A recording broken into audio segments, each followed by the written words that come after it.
All right, guys. So real quick, I don't know where the confusion comes in, where information got lost, where all that kind of stuff. So I'm going to do something in the honor of Vince Lombardi, not because I'm a Packers fan. I'm a Broncos fan, so don't get mad. I don't know if you're Vikings fan. But Vince Lombardi, when he took over the Packers first time, he walked into a room full of professional football players, and he held up the ball and said, "This is a football field." And the point that he was trying to get across is, if you're doing things and they aren't working, we need to start right back over from the very, very beginning and learn from step A to B to C. And so for all of our newer crews, that's what I'm doing. I'm spending a lot of time with them. How to load a truck, how to get things off. For you veterans, what I may do is give you guys some tips that you can add to what you already know how to do. All right, everybody here is at different levels. And when I was coaching fighters, doing martial arts, doing whatever, you'd have beginners, and then you'd also have your guys who were already fighting. And so you learn within that how to do what's called a revolving curriculum, so that your experienced guys are getting something out of it, but the new people are getting everything they need. First and foremost, this kind of dryer vent, we can't hook up. Those of you guys that have been at GE and Best Buy and other places, they do use this. Cons in Denver uses this. We're not allowed to use this. I'm not going to do it, but you can light this on fire with a cigarette lighter. All right, back in the early 90s, Sears used to give this to us to use on our trucks, but they took it away because it will still start fires. The biggest problem with this kind of venting is, if you notice, if I use it to squish it down, see how it starts making that hole smaller? It'll build up with lint. All right? Now, when you deliver, you're supposed to have a 2-inch piece of galvanized pipe, 4 inches around, sticking out of the wall to connect to. We all know from reality that sometimes they run this through the wall and down and out. All right? So if this is running out, out this far from the wall, what I would do when I was on the trucks is cut it down so it's about that long, and then I take my tube and I slice it. All right, so I put that inside there, clamp it off, tape it off, whatever I got to do. That way I have metal going from here to there. I loop it up, put my elbow on, snap it to the dryer. Now, when I explain to the customer what I just did, I explained to them that where most of the heat is at, it's there. The other thing is the width of this is 4 inches. Every single dryer needs to be 4 inches away from the wall. The reason that is for airflow, but your heating element's also in the back of the dryer. Any closer than that, it's going to catch on fire. It's going to start a fire. Lint is very flammable. And as the lint comes in behind your dryer, it will catch on fire. And these are all things that you guys need to know to explain to people why this sits out far. That's also why you need to learn what your measurements are for your dryer. So if I have a dryer that's 29 inches deep, plus 4 inches of vent, we're at 33 inches. When I measure their closet, it's at 32. Instead of getting the dryer in and having a conversation at that point, I have the conversation at the very beginning. The dryer you purchased is 29 inches deep. Some of them are, 32, 33 now, right? So that plus the 4 inches, which is required. It says that in the owner's manual. So you do the math and you show them, look, this is what's going to happen. Would you like us to bring it in? Would you like us to take it back so you can pick out another one? Or are you okay living without the doors on your closet? That way you're not having the conversation after you get it in, and then all of a sudden everything goes haywire and you're trying to figure it out. That's how you can deal with it in a quicker manner. Exact same thing you do with refrigerators. There was a situation a couple weekends ago where one of our teams went into a house with a refrigerator that wouldn't fit. The guy wanted to bring it back out. That won't happen going forward. If you guys have a won't fit, you know it's not going to fit. You're measuring, you showed them. Yes, we will take it. If they want us to show them it won't fit, we'll show them. But if we get it beyond a point where that's it, they're going to keep it. Get us involved. I've already explained to the staff in the office what we're going to do in that situation, so you guys don't have to bring it back out, and G doesn't have to walk home on Saturday. Well, at that point, we split the customer, the fridge doesn't fit. Yeah. The customer calls to the salesman it's all there. Yep. We have to bring it in shoulder. I know. And that is the rule. But that's why I've explained to the office how we want to deal with that going forward. And we have Brian and Paul's support on what the plan I have. So that won't happen again. So, and in this market, we're doing a lot of things. We have to earn back trust. We have to earn back trust of the salespeople. We're earning back the trust of our client because of some dumb things that were done before. But we are doing very well, and we're going to continue to. Now, anti-tip brackets. We are supposed to put those in. It is just how we hook up a range. It's like putting on a cord. You have to put on a cord, you have to put an anti-tip bracket. If you don't, the range needs to be left 5 feet away from the space leave it on a piece of cardboard so it doesn't scratch the floor, but that's what we have to do, and we have to call in for a control code on a Nova. The reason is because the class action lawsuit that happened in 2005, where a whole bunch of delivery guys, Sears, Whirlpool, Frigidaire, and some other appliance retailers were pulled in.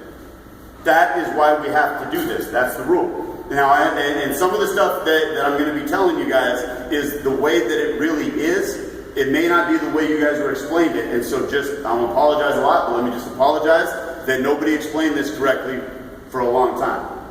But if you guys want to slide around here, I'll get back. All right, so this is my wall, okay? Easiest way to do an anti-tip bracket. First thing, we don't have to anchor this thing solid. To keep something from tipping, all I got to do is make sure it's secure in place, like it's not going to come out. Two things, if it's tile floor, concrete floor, whatever it is, there's holes here in the back, or the L-shaped ones, go to the drywall. We don't have to put drywall anchors in it. All we got to do is get those screws in, because that'll keep it from tipping. It's going to stop it from normal pressure. Nobody's asking you to secure this. There is a template in here if you want to use it. The first couple of times you may want to use the template, you may want to use tape measure, whatever it is, but you will get it down so that you can knock it out. I know how it feels on my finger. So as I put the anti-tip bracket in, I'm back in here, say the cabinet's on this side, I know on the cabinet where my finger goes, where I should set that. Now when I put my screws in here on this one, and I showed this to Mark the other day, I don't screw these tight to the floor. All right, I keep them loose. Does anybody know why I keep it loose? Wait until you put the stuff in there? All I want is I want a little bit of play like this. So as I slide it back, the leg will hook and it's in place. I don't have to tighten them down. It can wiggle like this. It will still keep it from tipping forward. So an anti-tip bracket should only take you about 10 seconds to put in. So it's not a big deal, and it is just what we do. It's like putting on the cord and putting it in. And the problem is that I think a lot of times nobody was explained exactly how to do this stuff, so it seems like it's a big ordeal, but it's not. And if Mrs. Smith doesn't want the anti-tip bracket, then you tell her we're going to have to leave the range out 5 feet away from the space. The reason you do that, if you don't, and you plug it in and you push it in, you didn't put in the anti-tip bracket, if at any time that range ever falls over and hurts anybody, you're going to get sued, and your insurance does not cover that. That is negligence. And it's my job to protect you guys. Regardless of what you guys believe, I am here for you. And I'm here to protect you. And I'm here to help you and teach you and give you whatever I got to give you. And I told you guys a long time ago that my whole goal in life is to, whoever I meet, have an impact on their life in a positive way, so that years later, their life is better than it would have been if I wouldn't have been there. And I did that because of the commitment to my friend's parents. Now, a lot of stuff that I teach you guys to is going to have nothing to do with work. It may hit you in 4 years when you're having an argument with your girlfriend. Holy crap, that stuff that Mike taught us works. All right? Where's Dre? Dre, did you take off? All right. Yesterday, Jamie, just like I talked about with a customer, when they're angry, you have an opportunity. You can either decide to make them more pissed off or save the situation. Jamie decided to save the situation. The guy loved him, called in here after wanting to send all of his appliances back and not ever go to Sears again. All right, so that's the kind of stuff that I want you guys to be able to do. So when you're dealing with people, you have opportunity. You can either use your skills for evil or for good. Sometimes I want to do evil things. Sometimes you're in the mood, you want to do evil things too. Make somebody angry just because, okay? But have that power to do it both ways. All right, so that's how you do an anti-tip bracket. Does anybody have any questions? Anybody?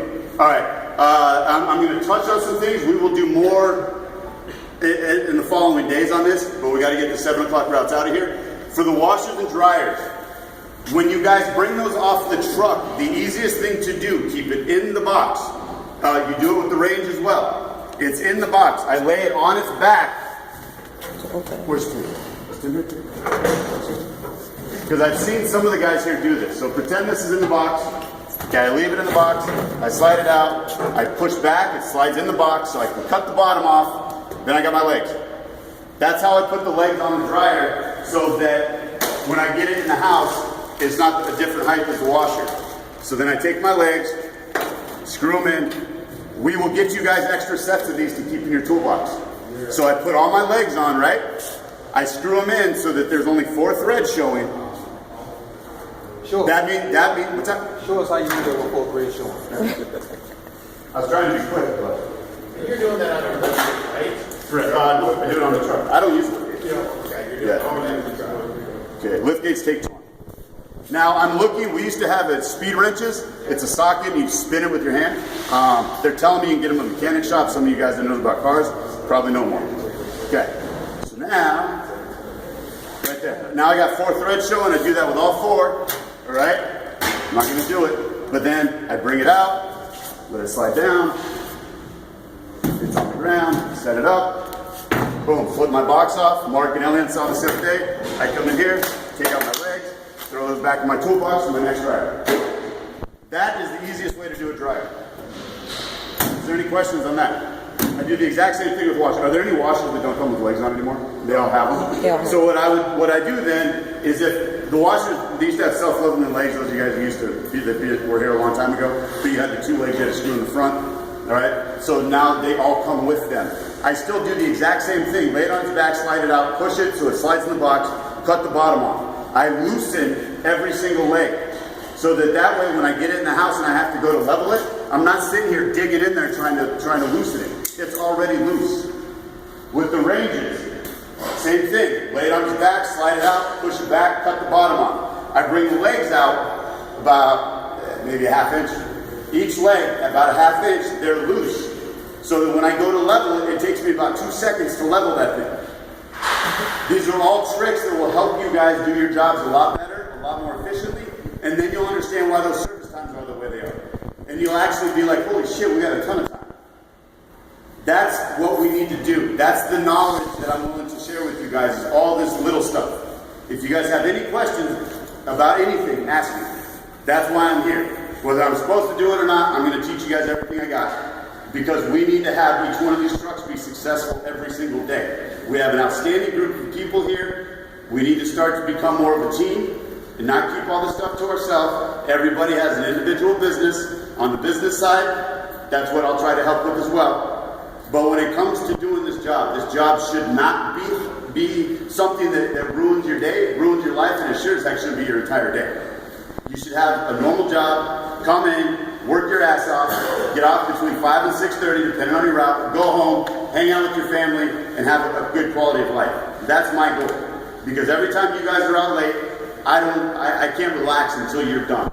And if you're getting off 9, 10, 10:30 at night, I go and I try to figure out exactly how we can get that so you're not doing that anymore. Those of you guys that were running super late, but when I first got here, you noticed I've started adjusting some things, doing some things, because I need your life, I want your life to be a good quality of life. All right? A little long-winded today. Tomorrow we're going to go over ice makers. Some of you new guys, I want to show you real quick just how to do the ice maker, but everybody else, that's all I got. You guys have any questions? All right, so let's try and get these guys out. One quick thing, laundry centers, as you all know, they used to come with self-leveling back feet, and then you adjusted the front feet. There's a new laundry center, the 81432. The feet are inside of it. You have to attach the feet. This is something that just came out. Can you get us that second? I'll find out. Yeah, We get don't us have that one. No, they're different feet because No, I know. But get us that one. Yeah. So we'll give them a toolbox. Please.